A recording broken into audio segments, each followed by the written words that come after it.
the guest of honor's room. Sounds like whoever's in there is busy. Might be better to swing by later.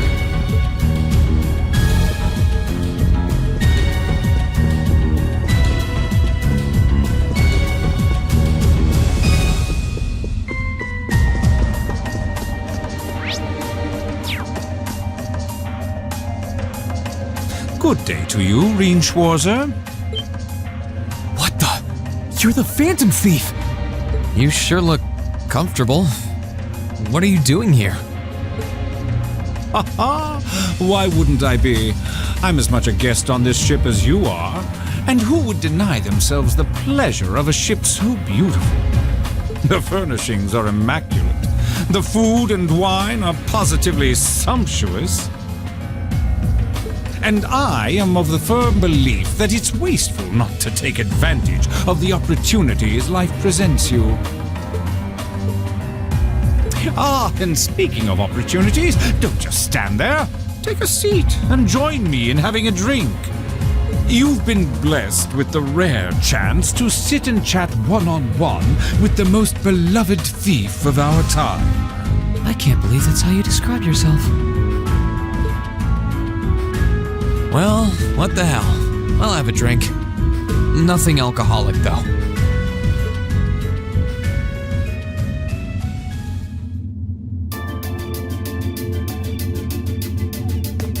Funny. I didn't realize you'd met Prince Olivert. Ha! Indeed. There are few even among royals whose palate is so refined as his. Between our shared love of beauty and fundamental difference of opinion on the nature of love, he forever remains an endless source of entertainment for me. I suddenly feel very sorry for him. What happened down in Liberl sounds pretty amazing, though. I'd heard there were problems with orbital technology in southern Erebonia at the time, but I had no idea that was why. Ha ha! That magnificent floating city was quite the sight to behold, let me tell you. Oh, how I wish I could have shown it to you. It would have changed your view of the world completely. It really does sound amazing. Wait, why am I sitting here having a friendly discussion with a wanted criminal? He has so many interesting and unusual stories, I got completely caught up listening to them. Ha ha! A thief of my caliber can steal much more than objects, Reen. There, I was able to steal much of your time and your interest. Perhaps I stole your heart as well?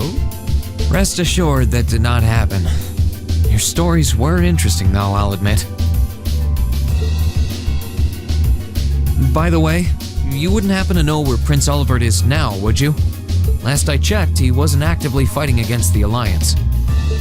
Ha ha! I imagine Duke Cayenne would welcome a man like the Prince with open arms into the Alliance, if he so wished to join. To my knowledge, he was always wary of the Chancellor himself.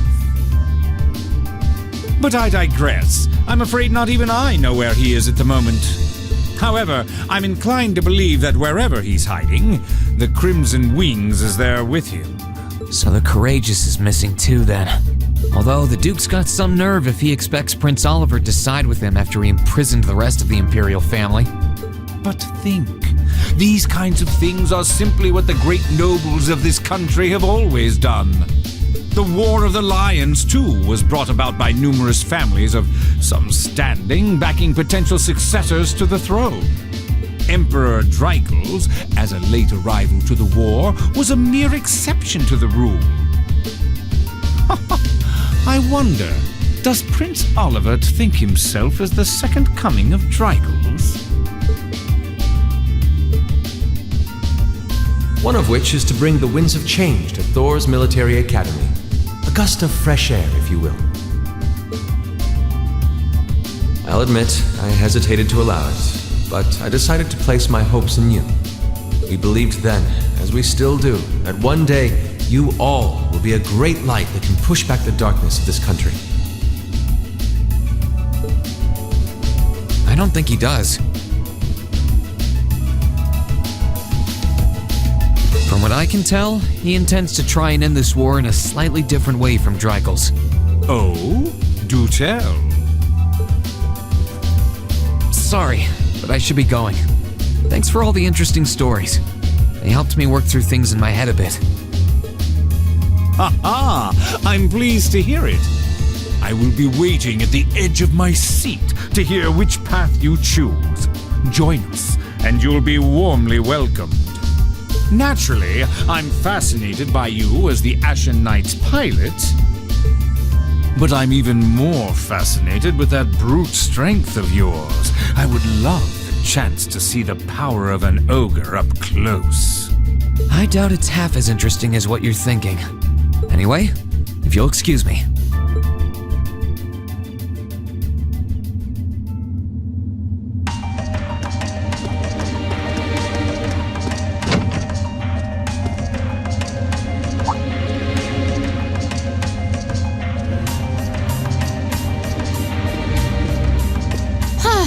Having to travel to and from Crossbell like this is utterly exhausting.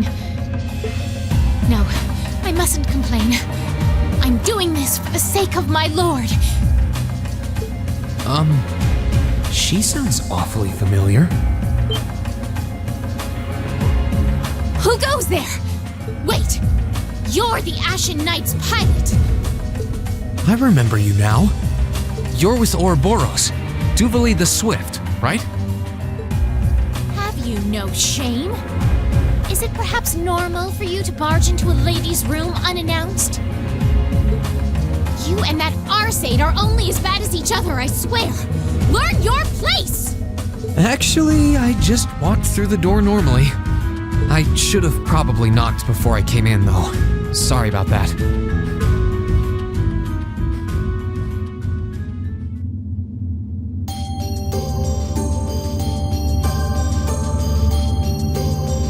So, now that we're understood, what do you want?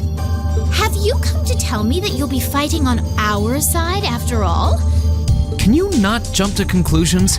Besides, it's not like you're working with the Alliance because you agree with what they're doing. Oh, naturally. Lady Clotilde seems to have a purpose of her own, but for my part, I have no obligation to help the Alliance whatsoever. I'm simply cooperating because I was told doing so was necessary to the plan. Plan? I'm not sure what she's getting at. Just so we're clear, that lord you keep mentioning isn't Vita Clotilde, is it? No. She may be an Anguis like her, but my lord is the 7th, not the 2nd. She is the leader of the Stahlritter, the great light which guides us. Gallant yet beautiful, proud yet merciful. She's the strongest knight of all, and oh, she's simply divine. Well, you've made it clear how great you think she is. So the head of the Stahlritter is also a woman? She certainly is. And if you must know, 100 swordsmen of your strength couldn't hope to equal her. No, 1,000, even 10,000 of you wouldn't be able to so much as scratch her. Okay, I get it. She's strong. Still, if she's a woman who could be described as the strongest knight of all, Laura already noticed the similarity between the Eisenritter and Stahlritter, but she really does sound like Saint Sandlot. I see I've got you thinking. Incidentally, I may have already mentioned her title, but one can never share my lord's glory too many times. She's known as the Steel Maiden. The Steel Maiden, huh? And with that, I believe that's enough idle chatter. If you didn't come to tell me that you'll be fighting on our side, then we remain enemies. As such, we shouldn't be standing here being friendly with one another. Yeah, I suppose you're right. Sorry for bothering you. Actually, there was one more thing I wanted to ask. You're not an enforcer like Blue Blanc or Sharon, right? Is there any reason for that? You just had to ask. Enforcers are selected by the Society's leader, the Grandmaster. And in order to be selected as one and given a number, that person needs to be burdened by some kind of darkness. But just so we're clear, there is no correlation between having a number and one's strength, all right? I'm quite strong. I didn't say you weren't. But it makes perfect sense. You don't strike me as someone who's carrying any kind of darkness with you. You're refreshingly sincere. Like someone who hates anything that strays from the path of righteousness. I'll thank you not to spout such nauseating drivel in my presence. Now get the hell out of my room!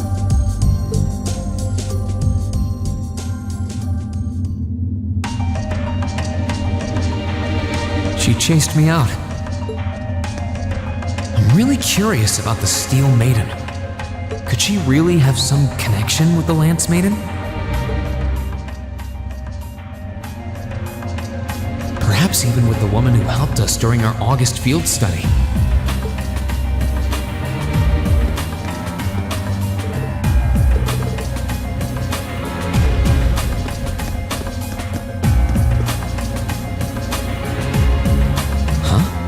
I think I can sense someone inside.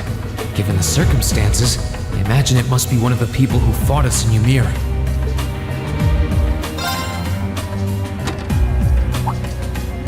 Huh? It's open.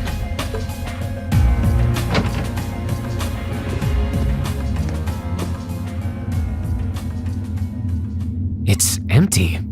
Weird. I could have sworn I sensed someone in here.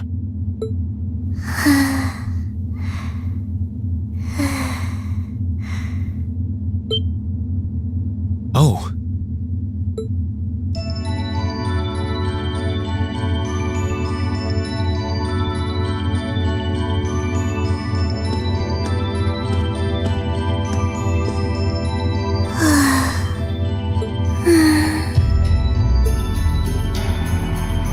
Looking at her lying down like this, she really is just a child. Maybe 12 or 13, somewhere close to Milliam's age. How did a kid like this end up fighting with the Alliance?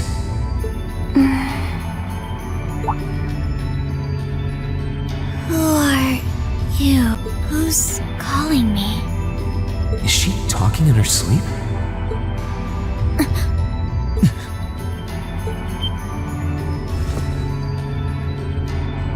Situation assessed. Location is a room inside the guest area of the Pentagrule. 9 hours have passed since initial loss of consciousness. Guess she's sleeping comfortably enough here. Then again, she needs it at her age. She's got plenty of growing left. Wait.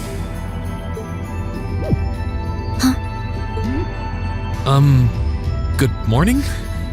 Reen Schwarzer, why are you here?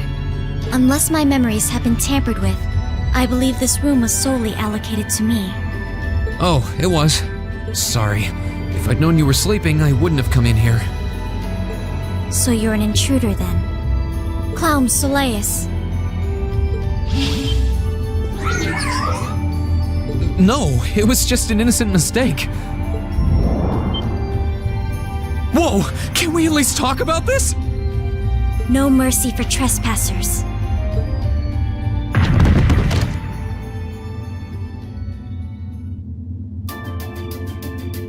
So you claim to have no inappropriate motives for sneaking into this room. Not claim! I really didn't! But once you walked in, you fell victim to temptation and chose to act in accordance to your desires. No! No, I didn't! How many times do I have to explain what happened before you'll believe me? I was making a joke. Had you any intention of harming me, Clown Soleus would have attacked you. That he didn't proves your innocence.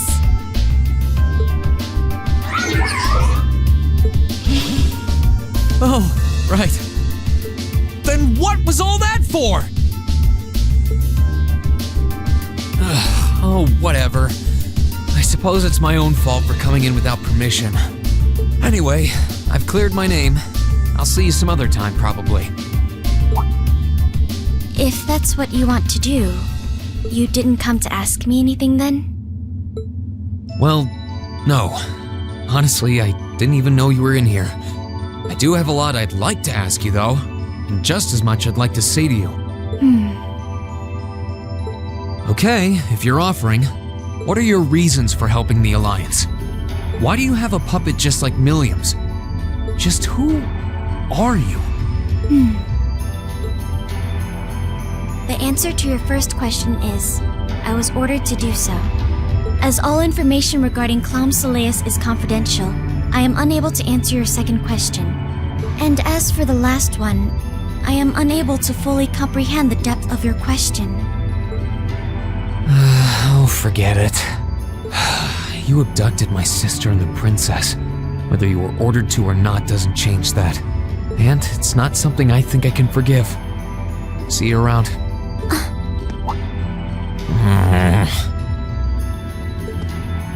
Sorry, that was probably too harsh. I can't pretend to know anything about your circumstances, but I do know that you didn't abduct them of your own free will. Anyway, with that said, I'll be going. Maybe we'll have a chance to talk again sometime. The Black Workshop. What? That's the name of the place I belong to. It was they who loaned me to the Noble Alliance. Unless you choose to join the Alliance, that is the most I'm able to disclose to you. The name doesn't ring any bells. And loaned? That makes it sound like... I suppose it's none of my business. Thanks for telling me. I'll be sure to remember that name. I can't see doing so holding any real purpose for you. Incidentally, did you have any untoward motives behind what you just did? No, I did not.